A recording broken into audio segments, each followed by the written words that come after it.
Hello everyone.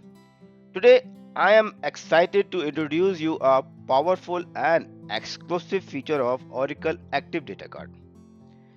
So in this innovative feature, Oracle enables DML or changes to be performed on Active Data Card side to make it easier for execute application on this database. In this process, when a DML statement is issued on the standby database, it is automatically routed to primary database for execution. This ensures that all write operations are handled by primary database for maintaining data consistency and preventing any conflicts that could arise from the distributed transactions.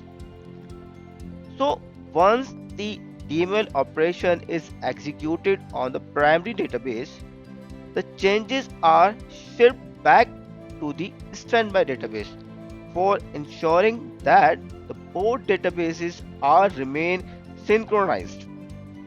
The key advantage of this feature is its ability to support reporting applications that require occasional write operations without compromising the performance and the scalability of standby database. So, by redirecting DML activities to the primary database, Oracle Active Data Card can maintain the integrity of the read-only environment on the standby database. Many applications can utilize this feature like T24 extract process, IRS application reporting tool. So we can use this feature for those applications which require to perform some changes at database for generate the reports.